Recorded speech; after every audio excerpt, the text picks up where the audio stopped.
সর্ষে ইলিশের পরপরই কিন্তু সর্ষে পাবদা রান্নার দারুণ একটা প্রচলন রয়েছে আমাদের বাঙালির ঘরে ঘরে। সো হ্যালো এভরিওয়ান, সবাই কেমন আছেন? প্রিন্টাস ডায়েরির নতুন আরেকটা কুকিং ব্লগে আপনাদের সবাইকে অনেক বেশি স্বাগতম জানাই।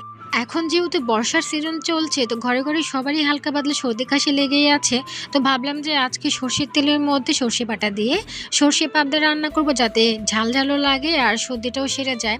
তো আমি পুরো রান্নাটাই করেছিলাম সর্ষের তেলে। সর্ষের তেলের মধ্যে আমি মাছগুলোকে লবণ হলুদ মেখে ভেজে নিয়েছিলাম। তারপর আমি এখানে পরিমাণ মতো সর্ষে, কাঁচামরিচ আর শুকনো মরিচ আর একটু লবণ দিয়ে ভালো করে একটা পেস্ট বানিয়ে নিয়েছিলাম।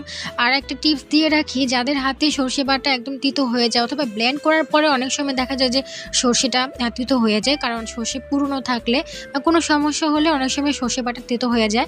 সেই ক্ষেত্রে আপনি যদি 10 মিনিট সেই সর্ষে বাটার মিশ্রণটা ফ্রিজে রেখে দেন, তাহলে দেখবেন যে তিতো ভাবটা একদমই কেটে যায়। তারপরে তো এখানে আমি সব রকমের মশলা দেওয়া লাগে না সর্ষে বাটার মধ্যে। তো সামান্য হলুদ আর আমি এখানে শুকনো মরিচটা দেওয়ার কারণে একটু লাল রঙটা বেশি চলে এসেছে, কারণ ভাবলাম যে কাঁচা মরিচটা বেশি ঝাল না, তো তাই এর সঙ্গে একটু শুকনো মরিচে অ্যাড করে দিই। আর সর্ষে পোস্ত দিয়ে কোনো কিছু রান্না করলে সেটা বেশিক্ষণ ফোটাতেও হয় না, সামান্য ফুটিয়ে নিলেই হয়। কারণ সর্ষে আপনি যত বেশি ফোটাবেন তারপর দেখবেন যে সেই জিনিসটা তেতো হয়ে যায় আর খেতে পারবেন না।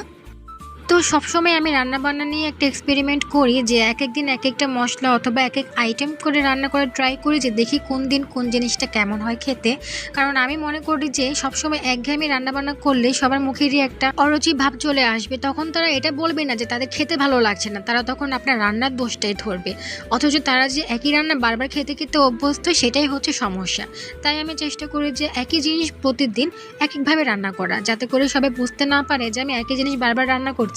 তবে হ্যাঁ, এতে করে কি হয়, আপনাদের টেস্টে ব্যালেন্সটা বেড়ে যায়। এতে মনে হয় যে সবকিছুই সুস্বাদু লাগে। তো আপনাদের সাথে কথা বলতে বলতে এদিকে আমার সর্ষে পাবদাও রান্না হয়ে গিয়েছে। তো আমার রান্নাটা কেমন লাগলো অবশ্যই কমেন্ট করে জানাবেন। Thanks for watching.